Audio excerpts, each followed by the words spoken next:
Okay. Now, speaking of places to eat and what they're called or named, Beverly Hills has a brand new restaurant specifically for bulimia victims. It's called the Scarf and Barf. Well, they were going to call it the Fork and Bucket. Thank God, good taste prevailed. How about a restaurant for anorexics? What would you call it? The Empty Plate. The Lonesome Chef. Start without me, guys. See, somehow I can't feel sorry for an anorexic, you know? Rich cunt, don't want to eat? Fuck her. Fuck her.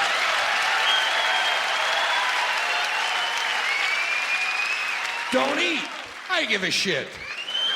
Like I'm supposed to be concerned about this. I don't want to eat. Go fuck yourself. Why don't you lie down in front of a railroad train right after you don't eat? What kind of a goddamn disease is that anyway? I don't want to eat! How do we come up with this shit in this country? Where do we get our values from? Bulimia, there's another all-American disease. This has got to be the only country in the world that could ever have come up with bulimia. Got to be the only country where some people are digging in the dumpster for a peach pit, other people eat a nice meal and puke it up intentionally.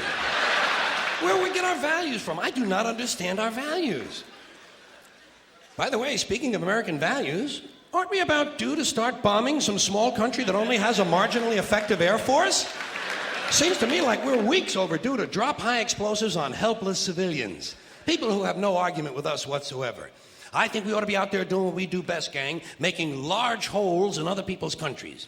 I hate to be repetitious, but we are a warlike lot. We can't stand it not to be fucking with somebody. We couldn't wait for that Cold War to be over, could we? Couldn't wait for the Cold War to be over so we can go and play with our toys in the sand. Go and play with our toys in the sand. And when we're not invading some sovereign nation or setting it on fire from the air, which is more fun for our Nintendo pilots, then we're usually declaring war on something here at home. Did you ever notice that about us? We love to declare war on things here in America.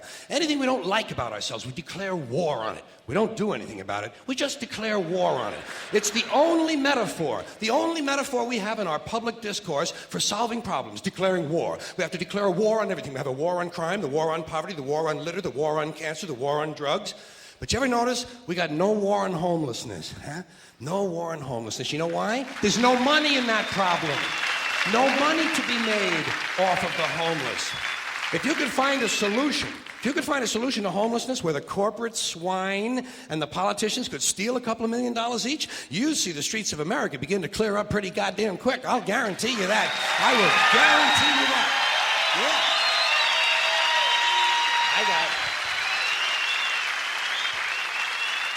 I got an idea. You know what they ought to do? Give the homeless their own magazine. Give them their own magazine. Would make them feel better, for one thing. That's a sure sign of making it in this country. Every group in this country that arrives at a certain level has its own magazine. We have Working Mother magazine, Black Entrepreneur magazine, Hispanic Business magazine. In fact, any activity engaged in by more than 4 people in this country has got a fucking magazine devoted to it. Skydiving, snowmobiling, backpacking, mountain climbing, bungee jumping, skeet shooting, duck hunting, jerking off, playing pool, shooting someone in the asshole with a dart gun. They probably got a fucking magazine for that. Walking! For Christ's sakes, walking! There's actually a fucking magazine called Walking. Look, Dan, the new Walking is out. Here's a good article, putting one foot in front of the other. Give them their own magazine. Give them their own magazine. You know what you call the magazine for the homeless? Better Crates and Cartons. Yeah, then when they get finished reading it, they can use it to line their clothing. That's a good, sound business solution, isn't it? That's the kind of answer you get from a conservative American businessman in this country. Say, yeah, let them read it. When they get finished reading it, they can use it to plug up the holes in them piano crates they all seem to like to live in. A good, sound, practical, conservative American business solution. I got an idea about homelessness. You know what they ought to do? Change the name of it. Change the name of it. It's not homelessness. It's houselessness. It's houses these people need.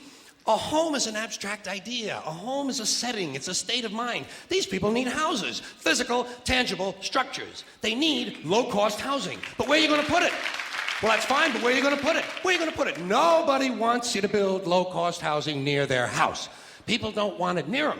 We got something in this country, you've heard of it, it's called NIMBY, N-I-M-B-Y. Not in my backyard. People don't want anything, any kind of social help located anywhere near them. You try to open up a halfway house, try to open up a drug rehab or an alcohol rehab center, try to do a homeless shelter somewhere, try to open up a little home for some retarded people who want to work their way into the community. People say, not in my backyard. People don't want anything near them, especially if it might help somebody else. Part of that great American spirit of generosity we hear about.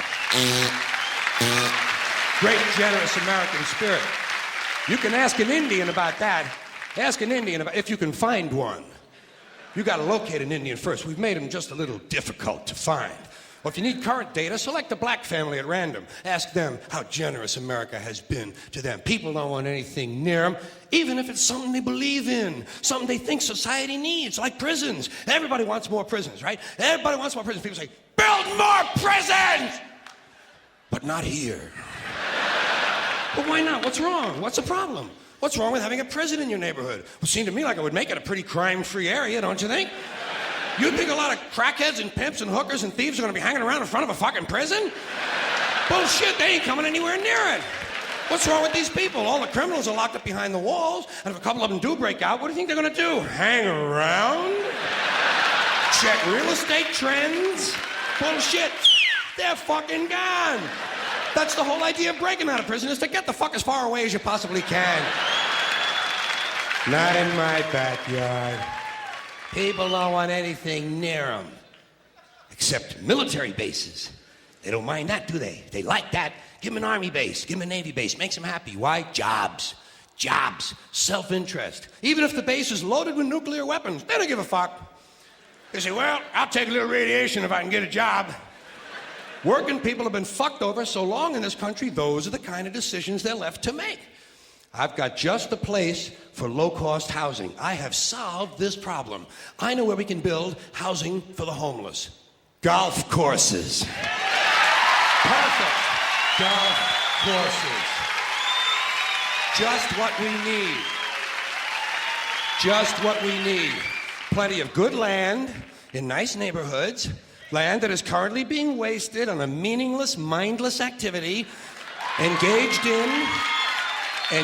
in primarily by white, well-to-do male businessmen who use the game to get together to make deals to carve this country up a little finer among themselves. I am getting tired, really getting tired of these golfing cocksuckers in their green pants and their yellow pants and their orange pants and their precious little hats and their cute little golf carts. It is time to reclaim the golf courses from the wealthy and turn them over to the homeless. Golf is an arrogant, elitist game, and it takes up entirely too much room in this country. Too much room in this country.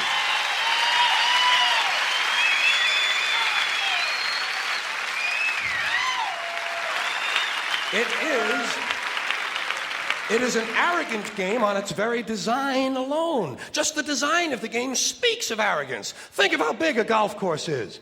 The ball is that fucking big. What do these pin-headed pricks need with all that land? There are over 17,000 golf courses in America. They average over 150 acres apiece. That's 3 million plus acres. 4,820 square miles. You could build 2 Rhode Islands and a Delaware for the homeless. On the land currently being wasted on this meaningless, mindless, arrogant, elitist, racist, there's another thing. The only blacks you'll find in country clubs are carrying trays. And a boring game. Boring game for boring people. You ever watch golf on television? It's like watching flies fuck. And a mindless game. Mindless. Think of the intellect it must take to draw pleasure from this activity. Hitting a ball with a crooked stick and then walking after it. And then hitting it again.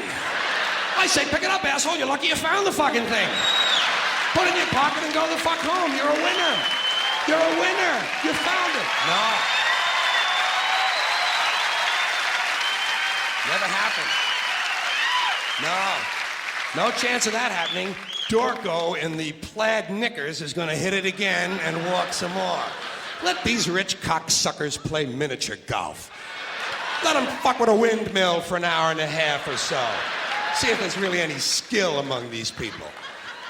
Now, I know there are some people who play golf who don't consider themselves rich. Fuck them! And shame on them for engaging in an arrogant, elitist pastime. Hey, here's another place we could put some low-cost housing. Cemeteries. There's another idea whose time has passed.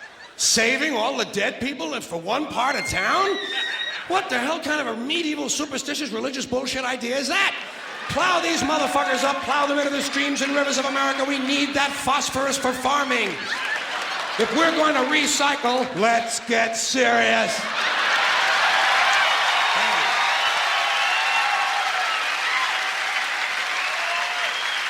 Thank you. I appreciate it.